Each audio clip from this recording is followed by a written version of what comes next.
Michael watched Deborah's retreating figure, her heels leaving small divots in his lawn. He exhaled slowly, the way he'd learned to do during high-stress rescues.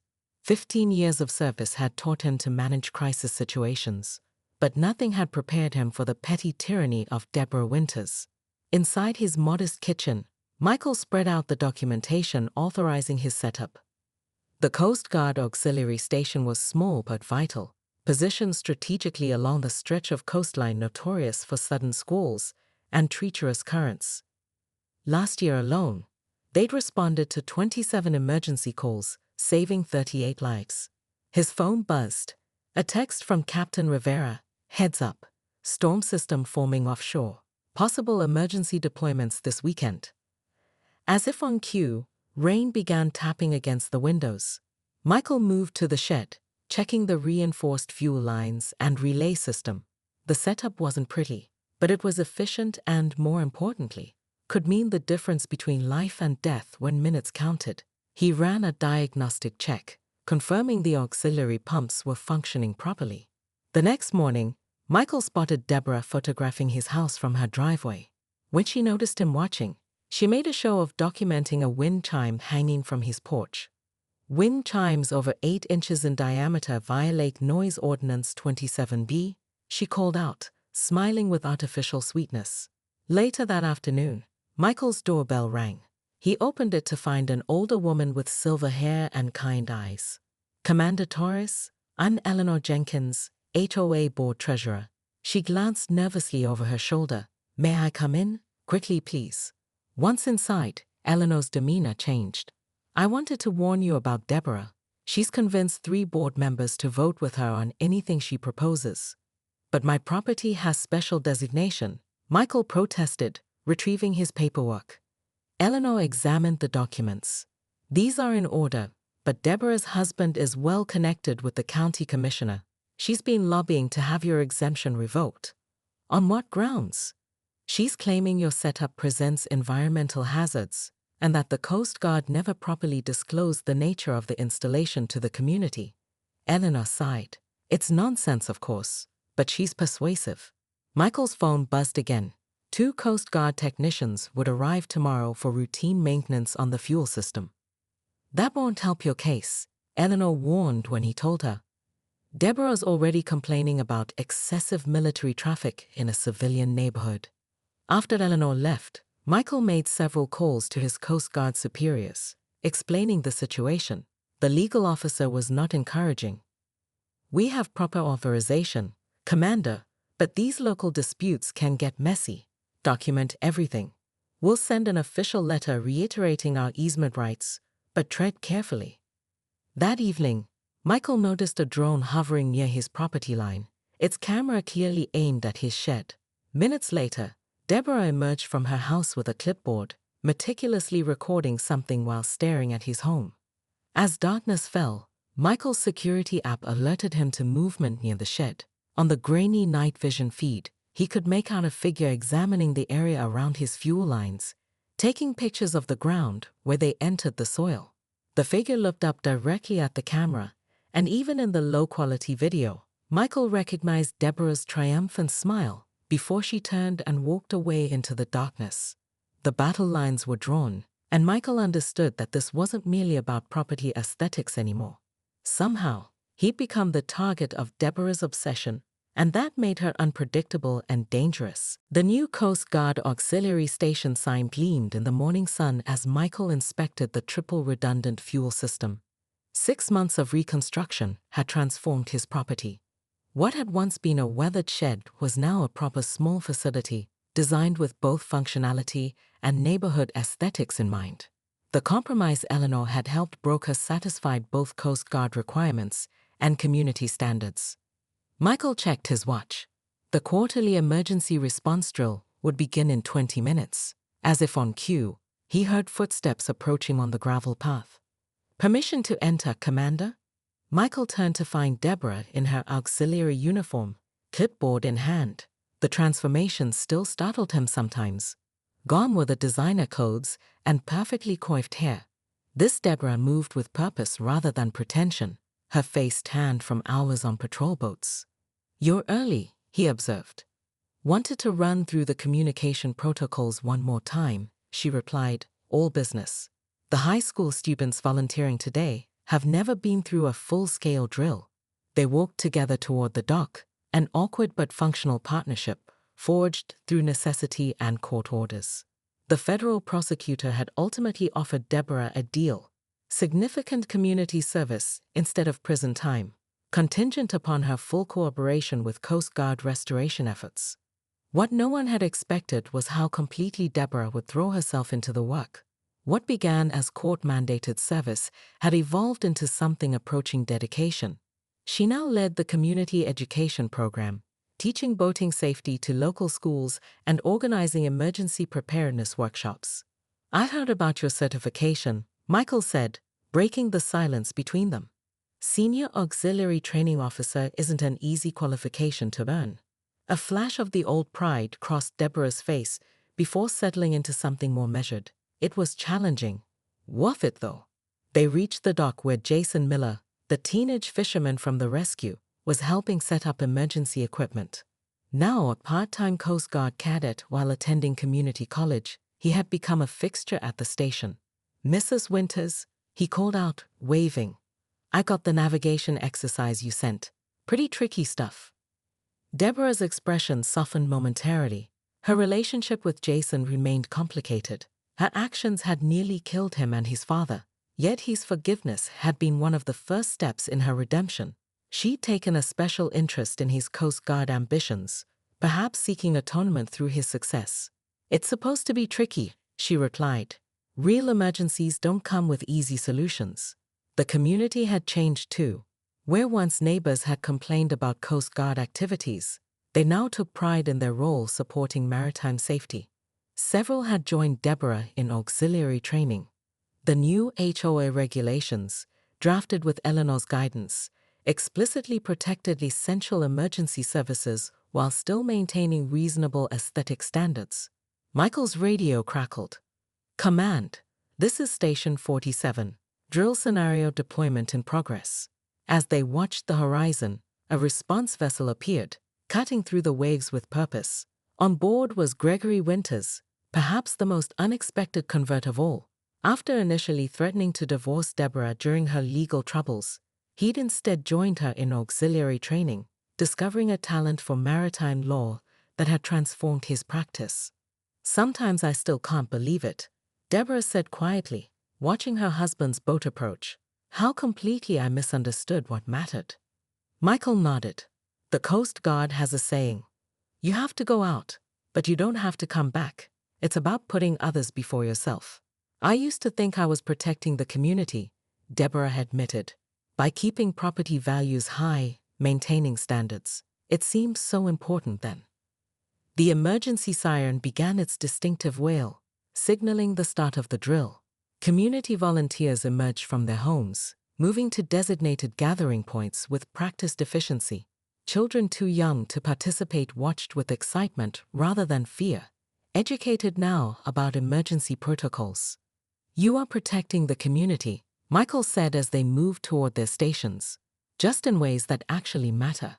As they joined the response team, Michael reflected on how the worst moments sometimes led to unexpected transformation. The storm that had nearly claimed lives had also washed away pretenses, revealing both the best and worst in his community, and creating space for something new to emerge from the wreckage. Michael's boots sank into the mud as rain lashed his face. He stood frozen, staring at the destruction before him. The precision of the cuts told him this wasn't vandalism. It was methodical sabotage. Someone had known exactly what they were doing and where to strike. His phone was already buzzing with messages from the station. The storm had intensified faster than predicted, transforming from a tropical depression into a near Category 1 hurricane in hours. 3 fishing vessels had radioed distress calls, and civilian boats were being caught in suddenly dangerous conditions. Michael tried calling Eleanor, but the call went straight to voicemail. He attempted to reach other board members with the same result. Finally, he trudged through the downpour to his neighbor Roy's house, pounding on the door until lights flickered on inside. "Jesus, Taurus, what happened to you?" Roy asked, taking in Michael's drenched appearance. Someone cut my fuel lines. The auxiliary station can't deploy rescue vessels. Roy's expression darkened. Deborah called an emergency board meeting yesterday. Said there was evidence you were storing hazardous materials against code. Most of us voted against any action until proper inspection, but she was livid. Was it an official board vote? No, just discussion. She stormed out when she didn't get her way. Roy grabbed his coat. Let me see the damage. As they examined the severed lines in the driving rain, Roy shook his head in disbelief. This wasn't authorized. The board vote was explicitly to wait. Michael's radio crackled with urgent chatter. The situation offshore was deteriorating rapidly. I need to get to the station, Michael said. But first, I need you to document this. Take photos, timestamp them. This wasn't just HOA overreach. This was criminal sabotage during a weather emergency. As Roy began photographing the damage, Michael's security app pinged with recovered footage from before the system went offline. The screen showed a contractor's van pulling up in the pre-dawn hours. Two men in rain gear emerged, directed by a figure Michael immediately recognized, despite the hooded jacket. Deborah's distinctive stance and gesturing were unmistakable. The footage showed her pointing to specific locations, checking documents, and supervising as the men dug down to expose the fuel lines. Most damning, there was a clear moment when one worker hesitated, apparently questioning the job. Deborah produced a document, pointing to what appeared to be an official seal. The worker shrugged and proceeded to cut through the lines. Michael forwarded the footage to his Coast Guard superiors with a terse message: deliberate sabotage of emergency response infrastructure during weather emergency. Proceeding to station to coordinate alternative response. He grabbed his emergency kit and Coast Guard jacket. The wind was picking up, bending trees and hurling debris across yards. As he started his truck, he saw lights on in Deborah's house. Through her front window, he could make out her silhouette pacing back and forth on the phone, gesturing animatedly. For a brief moment, Michael considered confronting her directly, demanding an explanation, but the radio calls were growing more urgent. Lives hung in the balance. Personal vendettas would have to wait. As he pulled away, a tree branch crashed across his driveway, narrowly missing his vehicle. The storm was intensifying, and he knew the worst was yet to come, both from nature's fury and from the human storm he'd unwittingly found himself caught in. After the federal agents departed with Deborah for formal questioning, Gregory Winters remained in his living room, surrounded by the ruins of his wife's brunch. Half-filled mimosa glasses and abandoned appetizer plates testified to her client's hasty exit. He was on the phone with the firm's criminal defense attorney, his voice lowered but intense. "This isn't some misdemeanor trespassing charge, Greg," the attorney was saying.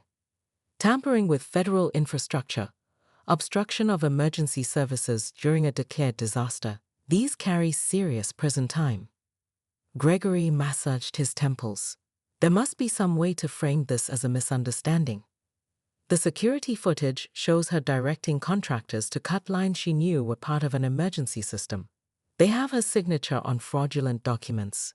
This isn't going away with a donation to the Police Benevolent Fund. Outside, neighbors had gathered on sidewalks, watching as news vans set up for evening broadcasts.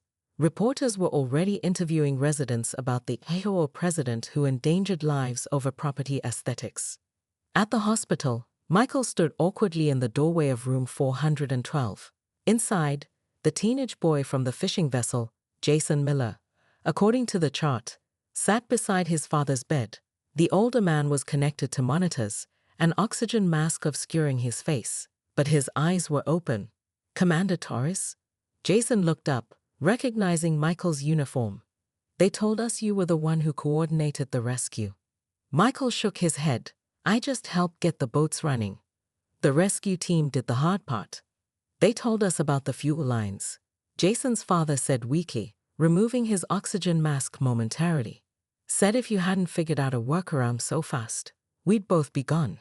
Michael shifted uncomfortably. "I wanted to check how you were doing." "They're keeping me another night for observation," Mr. Miller replied. "But Jason here's got a hell of a story for college applications now." Jason smiled faintly. "Dad's making jokes, but the doctor said another 20 minutes in that water. He trailed off, unable to finish the sentence. As Michael left the hospital, his phone buzzed with messages from neighbors, reporters, and even the mayor's office. But it was the notification from the local news website that stopped him in his tracks. HCLUSIV Halo President Coiti on camera, sabotaging coast, yard equipment. The station's phone footage had been leaked, showing Deborah clearly directing the contractors to cut specific lines, while consulting what appeared to be Coast Guard schematics she shouldn't have had access to. Back in Ocean View Estates, the community center parking lot overflowed as residents gathered for the emergency HOA meeting. Eleanor stood at the podium, gavel in hand, trying to maintain order as angry voices competed to be heard. "One at a time, please," she called out. "We all want answers." When Deborah and Gregory entered through the side door, the room fell silent for 3 heartbeats before erupting in a cacophony of outrage. Residents who had once supported her strict enforcement now stood pointing fingers, demanding explanations. "My nephew was on a boat out there last night," shouted one man. "You could have killed people over grass height regulations," called another. Eleanor banged the gavel repeatedly. "We will have order. The board has convened to address these serious allegations against our president. Mrs. Winters will have an opportunity to explain her actions." Deborah approached the microphone, her lawyer's hand on her elbow. The confident, imperious HOA president was gone, replaced by a woman whose carefully constructed world was collapsing around her. When she spoke, her voice was barely audible. "On advice of counsel, I cannot comment on ongoing legal matters." The room exploded again. Eleanor finally restored order by announcing, "The board has unanimously voted to remove Deborah Winters from her position, effective immediately, and to cooperate fully with federal authorities." As Deborah was escorted out, she locked eyes with Michael, who had slipped in at the back of the room. For a moment, something like recognition passed between them, the understanding that in her obsessive pursuit of property values and neighborhood aesthetics, she had lost perspective on what truly mattered. Michael's Coast Guard training had prepared him for crisis management, but nothing compared to the chaos at the auxiliary station. Rain hammered the metal roof as personnel rushed to implement emergency protocols. The main operations room buzzed with tension as dispatchers coordinated with other stations and monitored the deteriorating conditions. "Taurus," Captain Rivera shouted over the dime. "Status report." Michael briefed him quickly on the sabotage while they huddled over maritime charts. The Northern Star's last known position blinked on the digital display, the vessel now drifting dangerously close to Hawkins Reef. "We've got 2 backup options," Michael explained, pointing to the chart. "Station 47 can deploy from Bayside, but that's an additional 30-minute journey in these conditions." "Too long," Rivera snapped. "The Star is taking on water fast. What's our second option?" "Emergency fueling directly from our reserve tanks. It's cumbersome, dangerous in this weather, and we don't have the proper pumping equipment. Best case, 40 minutes to get the first vessel deployed." Rivera slammed his fist on the table. "Make it 30.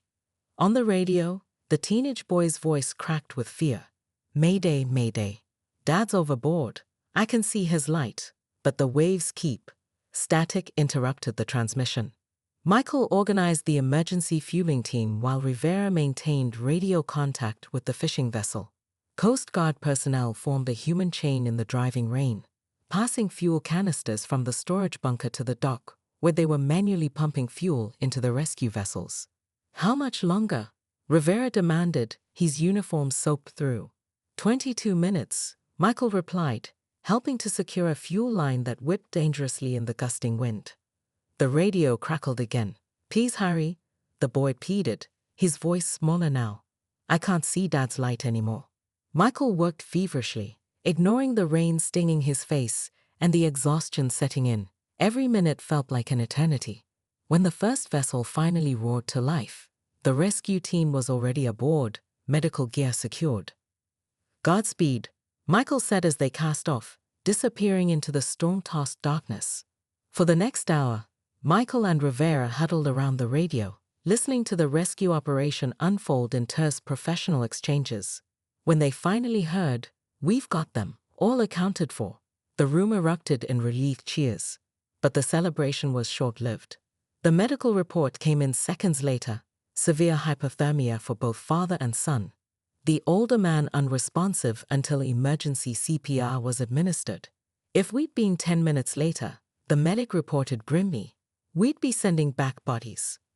As dawn broke, bringing with it the wan light of a storm-battered morning, Michael found himself staring at the sabotage fuel lines in photographs spread across the conference table. Beside them lay medical reports, rescue logs, and weather data, all meticulously assembled by the Coast Guard's legal team. "Let me be perfectly clear, Commander," the federal inspector said, her voice cold with controlled fury. "This wasn't a neighborly dispute that got out of hand. This was a deliberate act that nearly resulted in multiple fatalities during a declared emergency." Michael nodded, exhaustion making his movements leaden. "I have security footage of Mrs. Winters directing the contractors to cut the lines." She presented falsified HOA documents authorizing the action. The senior attorney made notes, his expression grim. "We're coordinating with the U.S. Attorney's Office. Obstruction of emergency services during a federal disaster declaration falls under multiple statutes.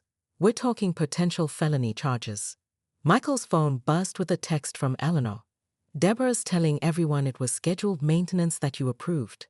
Board meeting tonight. Bringing evidence." The federal inspector followed his gaze to the phone. "Commander Torres, I understand this is your neighborhood, your community. But this is now an official federal investigation. We need you to maintain distance from all parties involved." Michael looked out the window toward his neighborhood, where the storm was finally beginning to abate. He thought of the fisherman and his son, still in critical condition at the hospital. "Distance won't be a problem," he said quietly. "I think my neighbor and I understand each other perfectly now."